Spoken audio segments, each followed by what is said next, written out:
పక్కకు పెడదాం. ఇంకొకటి, ఇప్పుడు మొన్న అయోధ్య పునఃప్రారంభించబడ్డది. బాలరాముడిని అక్కడ తీసుకెళ్ళాం. బాలరాముడి విగ్రహం ప్రాణ ప్రతిష్ఠ చేసిండ్రు. మీరు విగ్రహానికి ప్రాణ ప్రతిష్ఠ చేసిండ్రు. ఆ విగ్రహం బాలరాముడి రూపంగానే, ఆయన చూస్తేనే బాలరాముడు అన్నట్టుగా, ప్రపంచ ప్రజల హృదయాల్లో ఇతనే బాలరాముడు అన్నట్టుగా ఆ విగ్రహాన్ని చెక్కింది కర్ణాటక సంబంధించిన అరుణ్ యోగరాజ్. విశ్వబ్రాహ్మణుడు కదా, మా బీసీనే కదా. అరుణ్ యోగరాజ్ కర్ణాటక సంబంధించిన విశ్వబ్రాహ్మణ్ సంబంధించిన మా బీసీనే కదా, మా బీసీనే కదా. ఓకే, బాబ్రీ మసీద్ స్థానంలో రామ మందిరం కట్టాలని ఎన్నటి కళ? 500 సంవత్సరాల నాటి నుంచి ఉన్న కళ. ఆ కళను నెరవేర్చడంలో, ఆ కళ నెరవేర్చిన దాంట్లో స్వాతంత్రం వచ్చిన కాంచి ఎంతో మంది ప్రధానమంత్రులు అయినరు. మరి ఏ ప్రధానమంత్రి గారు ఉన్నప్పుడు మళ్ళా రామ మందిరం పునరుద్ధరించబడ్డది? బాలరాముడు మళ్ళా ఎప్పుడు చేరిండు? గౌరవ నరేంద్ర మోడీ గారు ప్రధానమంత్రిగా ఉన్న మొన్ననే కదా. మరి గౌరవ ప్రధానమంత్రి నరేంద్ర మోడీ గారు ఆధ్వర్యంలోనే 500 సంవత్సరాల హిందువుల ఆకాంక్ష నెరవేరింది కదా.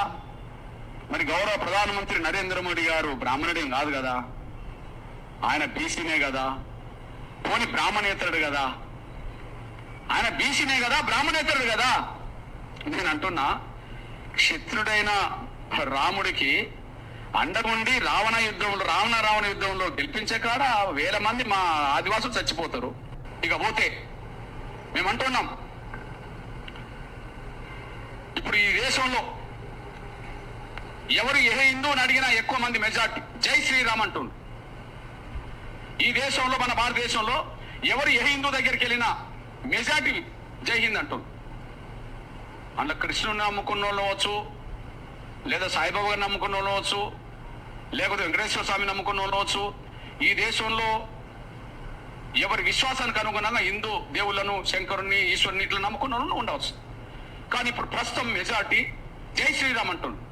నేను అంటున్నాను, కానీ నేను మొదటిసారిగా ఏం చేసినంటే, మందకృష్ణ గారు చేసేటువంటి కుల నిర్మూలన పోరాటానికి మాలలు సంపూర్ణ మద్దతుని ప్రకటించారు. కానీ ఇక్కడ మీకు చూపించిన దాంట్లో చాలా పెద్ద ఎత్తున నాకు అనుమానం వస్తూ ఉంది. గౌరవ నరేంద్ర మోడీ గారు 500 సంవత్సరాలు అనుకుంటూ బాలరాముని విగ్రహం అంటూ, అయోధ్య అంటూ, జై శ్రీరామ్ అంటూ, అబ్బా ఆ మాటలు ఉచ్చరిస్తుంటే మందకృష్ణ గారి మనసులో నుండే ఏం ఆనందమయ్యా, నువ్వు క్రైస్తవుడివా, నువ్వు హిందువా, నీ ప్రాక్టీస్ అయితే నీ ఫోటోలు అన్నీ కనబడతా ఉన్నాయి, నీకు ఎన్నన్నా పశ్చాత్తాపం ఉందా, నీకు క్రైస్తవులకు ఏమన్నా అంటే పూర్తి సంపూర్ణమైనటువంటి ఒక ఆర్ఎస్ఎస్ వాళ్ళు కూడా, ఒక బీజేపీ వాళ్ళు కూడా ఇన్ని వయలు వలకపోయారా?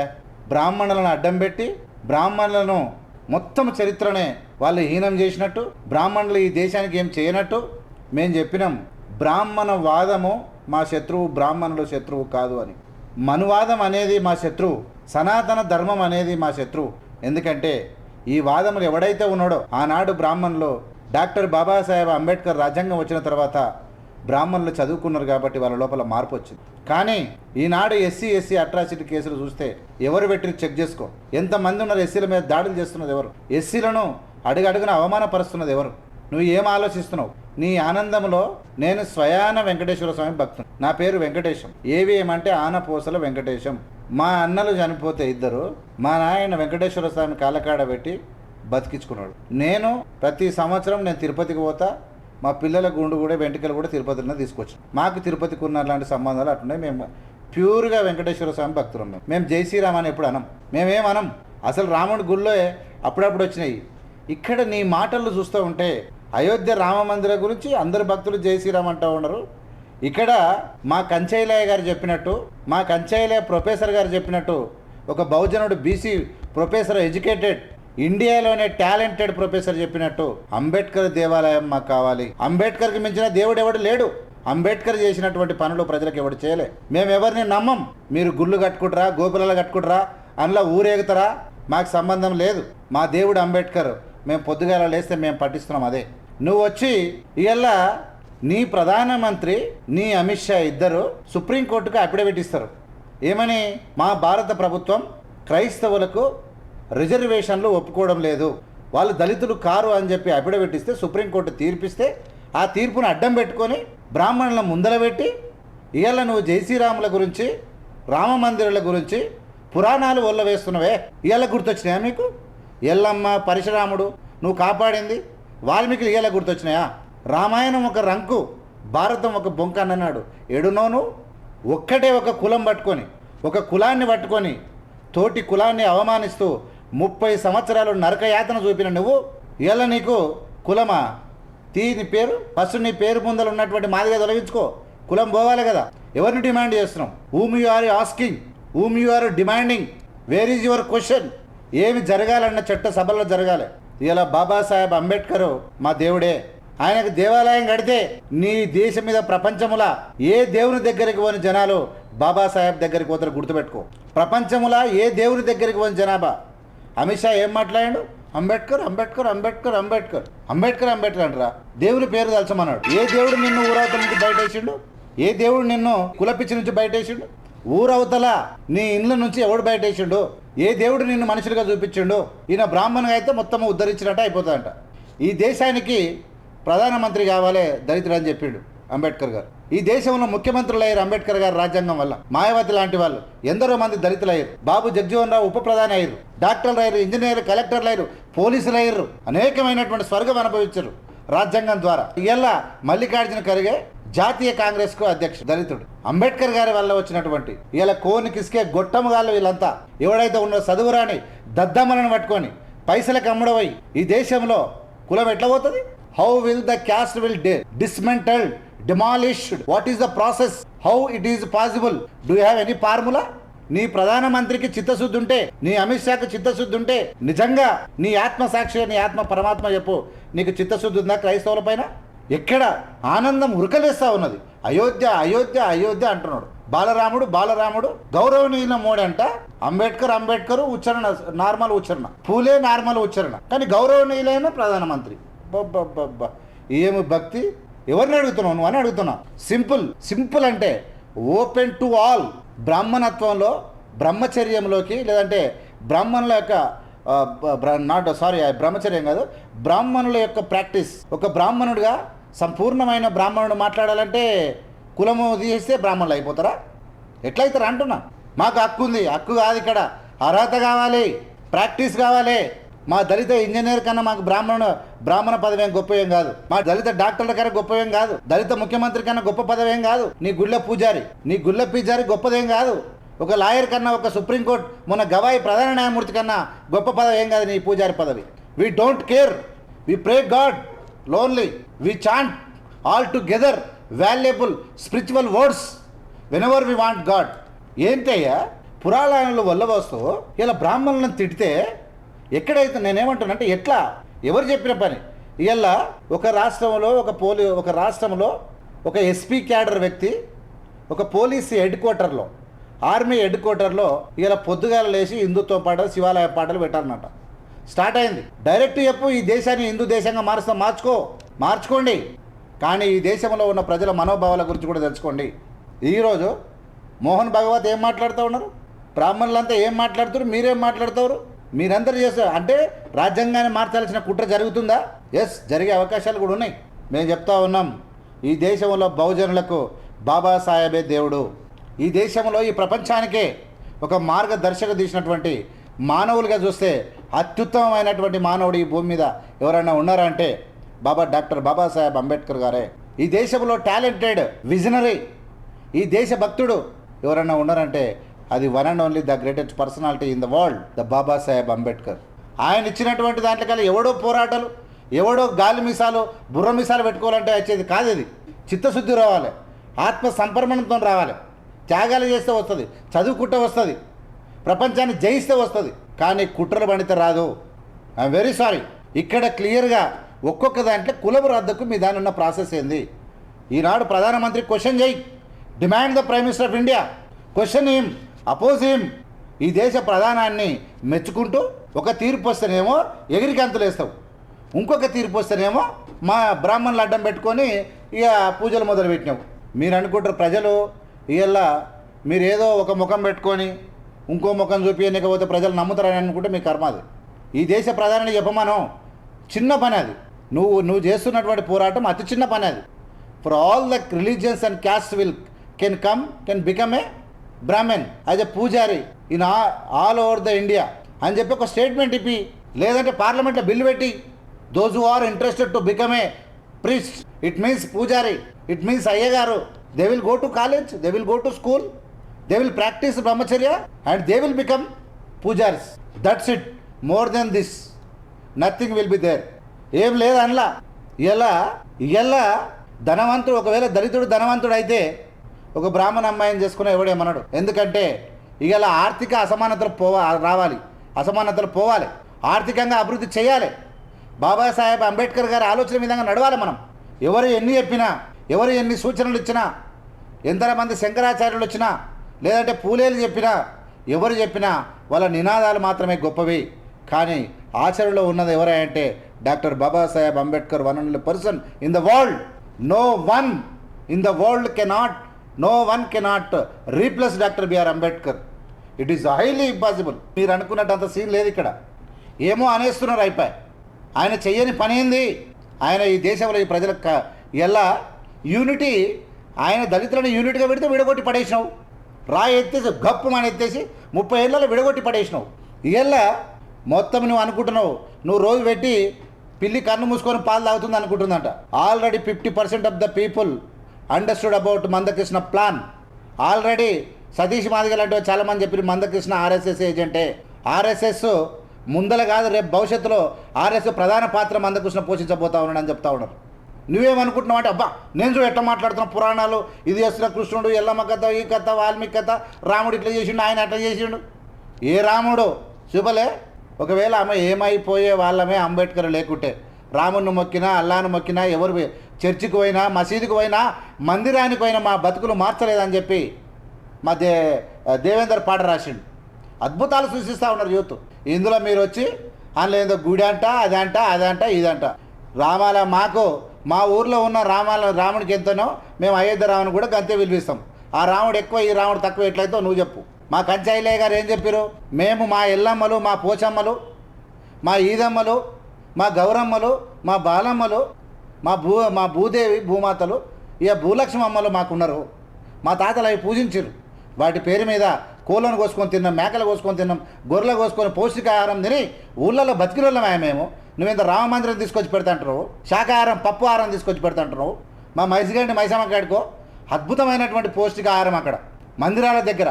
అంటే మెల్లమెల్లగా నువ్వు చేస్తున్నటువంటి కథ అందరికీ తెలిసిపోతూ ఉన్నది. ఏమనుకుంటారంటే మాకు అండ ఉంది కాబట్టి మేము ఏమైనా చేస్తాం, మీ ఇష్టం అదిగా. బ్రాహ్మణులు ఇక్కడ నేనేమంటున్నానంటే, నరేంద్ర మోడీ గారికి చిత్తశుద్ధి ఉంటే, అమిత్ షా గారికి చిత్తశుద్ధి ఉంటే let them announce in parliament, let them make act in the parliament, we will be very happy. నీ క్రైస్తవులకు ఆల్రెడీ కాంగ్రెస్ పార్టీ యాక్సెప్ట్ చేసి ఇంతకు ముందు పెట్టండి, బిల్లు పెట్టి వాళ్ళకి ఇవ్వండి. దాని మీద పోరాటం చేయకుండా ఈయన జై శ్రీరామ్ అంటారంట. అది కనమాట నీకు ఎవరంటారు విన్నావా? మత పిచ్చి మళ్ళా లేపుకుంటా, కుల పిచ్చి లేపుకుంటా. నీ ఫస్ట్ నీ పేరు మీద తోక గురించి ఏందో చెప్పు. మాదిగా మందకృష్ణ మాదిగా అని పేరు పెట్టడానికే నువ్వే ఆద్యుడవని నువ్వే చెప్పినావు. మళ్ళీ ఆ పేరు తోకలు తొలగియాలని నువ్వే మాట్లాడుతున్నావు. అంటే నువ్వు ఏది మాట్లాడితే అదే కరెక్టా? పేరు చివరన మాదిగా ఏంది? వాళ్ళు శర్మ అని పెట్టుకుంటారు, గౌడ్ అని పెట్టుకుంటారు, యాదవ్ అని పెట్టుకుంటారు. తోకలు తొలగించే క్రమమే కదా కులం పోవడం అంటే. తోకలు కట్ చేయడమే. పేరు చివరన, మీ పేరు చివరన తోకలెందుకు, ఈ ఊరు చివరన మా పాకలెందుకు చెప్పు. దీని గురించి నీ తోక కట్ చేయి ఫస్ట్. నేను పెద్దల ప్రెస్ మీట్ పెట్టి మందకృష్ణ మాత్రమే, మంద కూడా వద్దు, నేను కృష్ణ, ఎం కృష్ణ అని చెప్పు. ఎవడన్నా వర్కరిస్తాడా? మాదిగానే పదం తొలగిస్తున్నాను ప్రకటించి ఫస్ట్. శర్మ అని పదం తొలగించమని చెప్పు, గౌడ అని తొలగించమని చెప్పు. అందరు చెప్తారు. అప్పుడు ఏమవుతుందో.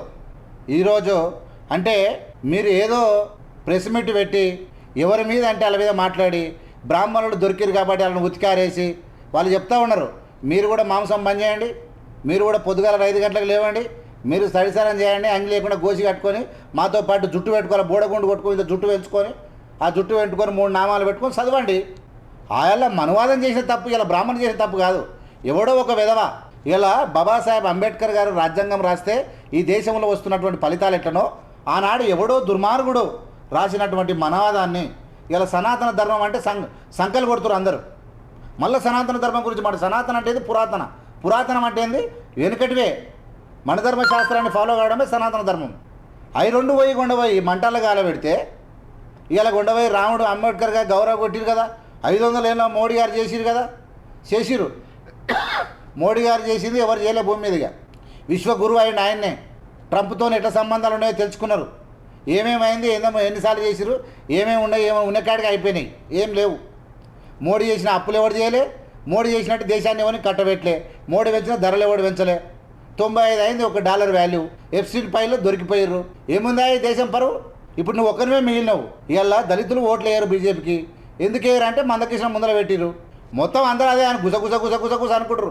నేను ఒక్కరిని మాట్లాడుతున్నా, అందరు చాలామంది మాట్లాడతారు ఇప్పుడు భవిష్యత్తులో.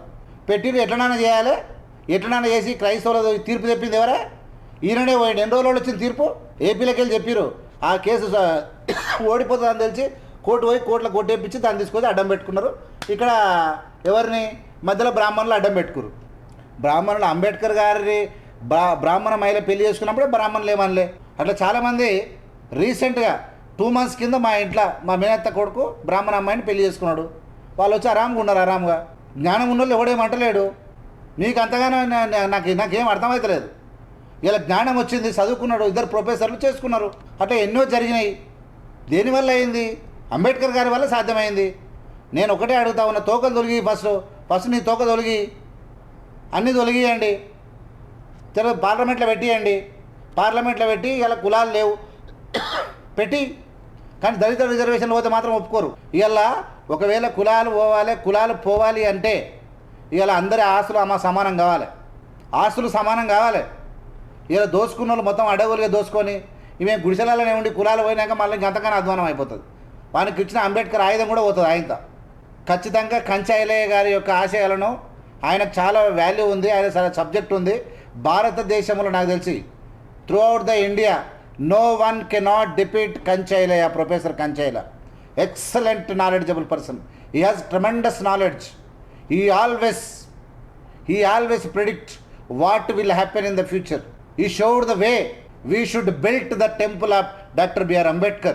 No one temple cannot beat Baba Saheb temple because he is a visionary. చెప్పిండు కంచైలయ్య గారు అద్భుతంగా. కంచైలయ్య గారు అంబేద్కర్ ఒక కడితే భూమి మీద పట్టరు. ఎన్ని ఎకరాలు పెడతారో పెట్టుకోండి, ఏ గుడితో ఛాలెంజ్ పెడతారో పెట్టుకోండి, ప్రపంచం తరలి వస్తుంది. అంబేద్కర్ కడితే ఈజ్ ద రియల్ గాడ్. దేవుడు అంబేద్కర్ రూపంలో వచ్చిపోయిండు, ఈ దేశాన్ని మార్చిపోయిండు. ఇంకా ఏమో మార్పులు ఎవరు చేసేటువంటి సీన్ లేదు, సత్త లేదు. కుట్రలు చేయకపోతే చాలు. అంబేద్కర్ గారి రాజ్యాంగం ఉండంగా కరెంటు షాక్. అది ఒక కరెంటు తీగని పట్టుకుంటామా పట్టుకోం. ఇలా ఎవడు కూడా ధైర్యం చేయలేడు, ఎవడు కూడా ముందుకు రాలేడు. కొంతమంది రుచలు రాజ్యాంగాన్ని ఫాలో కాకుండా చట్టాలను ఇంప్లిమెంట్ చేయకపోవడమే పెద్ద మోసం. అది న్యాయవాది కావచ్చు, పోలీసులు కావచ్చు. వీళ్ళు చేస్తున్నటువంటి కొంతమంది తప్పిదాలు తప్ప బాబాసాహెబ్ గారు చెప్పినటువంటి బాట బంగారు బాట, ఆ బాటకు మించిన బాట ఇంకెవడు వేయలేడు. దేవాలయం ఖచ్చితంగా ఫ్యూచర్లో బాబాసాహెబ్ అంబేద్కర్ యొక్క దేవాలయం అద్భుతంగా ఉండబోతా ఉంది, అందులో డౌటే లేదు. మనకు మీరు అసలు యాక్చువల్గా ఎక్కడెక్కడికెళ్ళో తీసుకొస్తారు. మందకృష్ణ గారు పాంచజన్యం అంటారు, వాళ్ళు అంటారు, గాడ్సే అంటాడు, వీడు అంటాడు, వాడు అంటాడు. ఇవన్నీ ఎందుకే మాకు? గాడ్సే అంటే ఇప్పుడు నేనేమంటున్నా అంటే గాడ్సే బ్రాహ్మణుడు కాబట్టి ఒక 2-3 రెఫరెన్స్ చూపించి ఆ 2 రెఫరెన్స్లో బ్రాహ్మణులు అడ్డం పెట్టేసి నీచులు, పిల్లలు చంపిన వాళ్ళు, మర్డర్ చేసిన వాళ్ళు, రేప్ చేసిన వాళ్ళు, దొంగతనం చేసిన వాళ్ళు, అన్నదమ్ములను చంపుకున్న వాళ్ళు కూడా దళితులలో లేరా? అన్ని క్యాస్ట్లో ఉంటారు. భార్యను చంపిన వాళ్ళు అందరూ ఉన్నారు. ఒకరోజు నేను మార్నింగ్ క్లాసెస్కి పోయేది. మార్నింగ్ ఒక 5 గంటలకు క్లాస్ పోతే నైట్ పోతా ఉన్నా. 4 o'clock లేచి బైక్ మీద వెళ్తున్నా. మంచి అడవి, ఒక 5 కిలోమీటర్ అడవి ఉంటుంది. ఆ అడవిలో తెల్లవారుజాములో ఒక శవం అంటకపోతుంది మహిళది. ఇట్లా చూస్తే దగ్గరికి వెళ్ళి చూస్తే 2 మనుషులు ఆడున్నారు. ఇట్లా వస్తే ఇట్లా కనబడేది, కాళ్ళు పెద్ద కనబడే నాకు. మళ్ళీ చూస్తే అంటకపోతుంది. ఎవరా అంటే బ్రాహ్మణ మహిళ. ఒక బ్రాహ్మణ మహిళని చంపినోడు ఎవడంటే ఓ లవ్ మ్యారేజ్ చేసుకున్నాడు. తర్వాత తెలిపోయింది. అది ఎవడు చేయనోడు ఎవడా హత్య. అందరు లుచ్చలు ఉన్నారు అంటున్నా. బ్రాహ్మణుల దాంట్లో మంచి వాళ్ళు ఉన్నారు, నీచులు ఉన్నారు. ఏ క్యాస్ట్లో లేరు చెప్పు. ఎగ్జాంపుల్ నేను చెప్తా. ఎంతెంత ధైర్యవంతులు ఉన్నారు, మంచి పని చేసిన వాళ్ళు ఉన్నారు, మోసగాళ్ళు కూడా ఉన్నారు. అంటే మానవ సహజం తప్పులైనది. కానీ అందరినీ అడ్డుకట్ట వేసి ఈ దేశాన్ని రక్షించేది భారత రాజ్యాంగం. దీనికి మించిన ఆయన ఎవరు లేడు. ఎవడన్నా ఉండాలనుకుంటే ఆయన కర్మ. ఇంకా చాలా విషయాలు మాట్లాడేది. మందకృష్ణ 3-4 రోజుల నుంచి మాట్లాడుతూ ఉన్నా. నేను ఏమంటున్నా అంటే మందకృష్ణ అన్నకు ఒక రిక్వెస్ట్ నాది ఏంటంటే, మీరు నరేంద్ర మోడీ లేకుంటే అంటే ఏమంటారు విష కవిగిలో వాడో లేకుంటే నిన్ను మెచ్చుకుంటే నువ్వు చెట్లు బాగా ఎక్కుతావంట, నాకు తెలియదు. మరి ఆ విధంగా నువ్వు టోటల్ క్లియర్ కనబడుతూ ఉంది. అసలు నువ్వు నీ పని అయిపోయినాక కొత్త పని మొదలుపెట్టినావు చాలా సీరియస్గా. అది కూడా ఈ 2-3 నెలలనే ఇంత సీరియస్నెస్ నీకు ఎందుకు వచ్చిందో నాకు అర్థమవుతలేదు. ఎక్కడ కూడా కేంద్ర ప్రభుత్వం మీద ఎంటిక పడకుండా, ముళ్ళు పడకుండా, ఆకు పడకుండా నువ్వు నీ ప్రయత్నం అంటే అద్భుతంగా ఉంది. అంటే బ్రహ్మాండంగా ఒకటి చెప్పగలను, యూ హ్యావ్ టాలెంట్. నీకు ఆ కెపాసిటీ ఉందని ఒప్పుకుంటా నేను. బమ్మిని తిమ్మిని చేయగలటువంటి కెపాసిటీ ఉంది, అదొక్కటి మాత్రం ఉంది. కానీ ఆ కెపాసిటీతోని బాబాసాహెబ్ అంబేద్కర్ ఇచ్చినటువంటి రాజ్యాంగానికి తూట్లు కొడిచే పని కేంద్ర ప్రభుత్వం చేస్తే వాళ్ళకి సపోర్ట్ చేయొద్దని విన్నవించుకుంటున్నా, రిక్వెస్ట్ చేస్తూ ఉన్నా. ఇలా ఇప్పుడిప్పుడే ఫలితాలు వస్తూ ఉన్నాయి. ఇంకా ఈ 15 సంవత్సరాలలో మొత్తం లూటిపోయిన దేశం చాలా ఇబ్బందుల్లో ఉంది. ఈ దేశం పరువే చక్కగా లేదు. ఇలా దేశ ప్రజలందరూ యూనిటీ కావాలి. ఒకవేళ కులం పోవాలంటే తోకలు తొలగి పసు నువ్వు తొలగించుకో, శర్మడు దొరికి పార్లమెంట్ బిల్లు తెచ్చు, ఓ పని అయిపోతుంది. బాబాసాహెబ్ ఇచ్చినటువంటి అవకాశాల కన్నా ఇంకెవడో ఎక్కువ లేదని తెలియజేసుకుంటూ చూస్తూనే ఉండండి AVM media. AVM media like చేసి, షేర్ చేసి, సబ్స్క్రైబ్ ప్రజలకు పంపండి. వాస్తవమైన పరిస్థితులను ఇంకా అనేక విషయాలు మాట్లాడింది. వీడియో లెంత్ అవుతుందని మాట్లాడుతున్నాను. చాలా విషయాలు నేను మాట్లాడాలనుకుంటా ఉన్నా. ఖచ్చితంగా సమయం వచ్చినప్పుడు సెకండ్ 2 వీడియో కూడా నేను రిలీజ్ చేస్తా. ఈ కుట్రలు ఎట్లా జరగబోతూ ఉన్నాయి, ఎవరెవరు చేస్తూ ఉన్నారు, అసలు బీజేపీ ఏం చేస్తుంది, ఆర్ఎస్ ఏం చేస్తుంది, అసలు ఆర్ఎస్ఎస్కి ఏం పని, చాలా విషయాలు మాట్లాడుకుందాం. ఖచ్చితంగా ఏవిఎం ఛానల్ సబ్స్క్రైబ్ ప్రజలకు పంపాల్సిన విజ్ఞప్తి చేస్తున్నాం. జై హింద్, జై భీమ్, జై Bharat. Thank you so much. Video చూసిన మీ అందరికీ ధన్యవాదాలు.